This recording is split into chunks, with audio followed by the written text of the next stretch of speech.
کشمیر میں داخل ہونے کے لیے گرداسپور سے ہوتے ہوئے پٹھان کوٹ سے گزرنا ہوتا ہے۔ یہ ایک ایسا کوریڈور ہے جہاں پٹھان کوٹ بیس واقع ہے۔ جنگ کی صورت میں پاکستان کی طرف سے نصر میزائلوں کی بارش اس راستے کو مکمل طور پر غیر محفوظ بنا سکتی ہے، جس کے بعد مقبوضہ کشمیر انڈین فوج کا قبرستان بن سکتا ہے۔ کیا آپ کو اس بات کا پتا ہے کہ اس روٹ کو پاکستان آرمی نے پہلے بھی تباہ کیا تھا اور پاکستان آرمی نے کشمیر تک پہنچنے والا سارا اسلحہ بند کر دیا اور فوجی ساز و سامان کے ساتھ تمام خوراک بھی اسی راستے سے جا رہی تھی۔ دوستو، ہوا یوں تھا کہ پاکستان آرمی نے آپریشن جبراٹر اور آپریشن گرینڈ اسلام شروع کیا تھا۔ اس کا مقصد انڈیا کی 7 لاکھ فوج کو قید میں لانا تھا۔ اس کی کمان ایک بڑے بہادر جنرل موسیٰ کو دی گئی۔ انہوں نے چند ہی ہفتوں میں جموں ریلوے پر قبضہ کر لیا اور پاکستان فتح پر فتح لینے لگا، اور کچھ ہی دنوں بعد انڈیا کی کشمیر ہائی وے کو مکمل بلاک کر دیا تھا اور اس پورے علاقے پر اب پاکستان کا قبضہ ہو گیا تھا۔ ادھر کشمیر میں بھارتی فوج کا راشن پانی اور اسلحہ ختم ہونے لگا تو کشمیری مجاہدین نے کارروائیاں بھی تیز کر دی تھی اور ہار پر ہار رہی تھی۔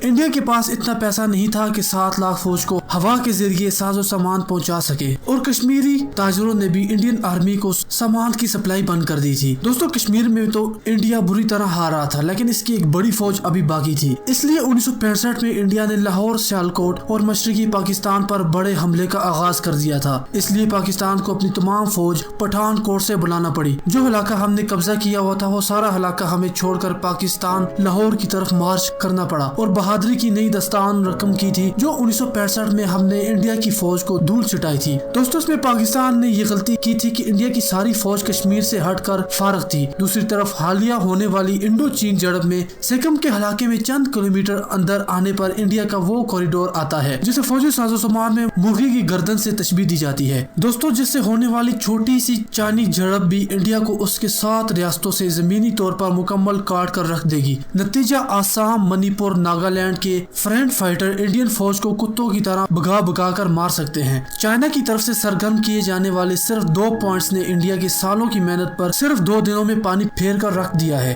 فوج سے تعلق رکھنے والے ایک عام فوجی بھی اب بآسانی بتا سکتا ہے کہ موجودہ صورتحال میں انڈیا کے پاکستان پر حملے کا صاف اور 100% نتیجہ انڈیا کو کئی ٹکڑوں میں بٹ جانے کی صورت میں سامنے آئے گا۔ دوستو، امید یہ ہے کہ پاکستان سے 1962 میں جو رہنے کی حماقت ہوئی تھی وہ دوبارہ نہ ہو، اور اس وقت چائنا نے جو صورتحال پیدا کر دی ہے نہ اٹھایا تو یہ ایک سنگین غلطی ہوگی جس کا خمیازہ ہمیں آنے والی نسلوں تک بھگتنا پڑ سکتا ہے۔ دوستو، یہ بھی ہو سکتا ہے کہ آئندہ آنے والے ہفتوں میں ان جھڑپوں کا خاطر خواہ نتیجہ ہمارے سامنے آ جائے۔ فی الحال ہمیں ہر وقت تیاری کی حالت میں رہنا ہے، کیونکہ ایک مسلمان ہر وقت جہاد کے لیے تیار رہتا ہے۔ دوستو، یہ جنگ ان آپریشن سے مختلف ہے جو گرینڈ اسلام اور آپریشن جبراٹر میں ہوئے تھے۔ اب اگر ہم کشمیر والی سپلائی لائن کو کاٹ دیتے ہیں اور پٹھان کوٹ پر قبضہ کر لیتے ہیں تو انڈیا کی فوج اب فارغ نہیں ہے، کیونکہ وہ ایک طرف چین سے جھڑپ رہی ہے اور دوسری طرف وہ نیپال کے پاس ہے، اور اب پاکستان کے انٹرنیشنل بارڈر پر قبضہ کرنے کا خواب وہ دیکھ بھی نہیں سکتی۔ اب دوسری طرف چائنا کے ساتھ انڈین آرمی کی ایک بہت بڑی تعداد مصروف ہے، اس لیے اب پاکستان کشمیر میں انڈین آرمی جس کی تعداد اب 9 لاکھ ہے اس کا راشن اور ہتھیار کو بند کر سکتا ہے۔ راشن اور ہتھیار کی کمی کو پورا کرنے کے لیے روزانہ سینکڑوں ٹرک پٹھان کوٹ کے راستے کشمیر کے اسی ہی روٹ سے جاتے ہیں، اور اب پاکستان کو اس روٹ کو کاٹنا پڑے گا اور کشمیر کا آزاد ہونا اب کوئی نہیں روک سکتا۔ دوستو، عالمی میڈیا کے مطابق اب تک چائنا نے انڈین آرمی کو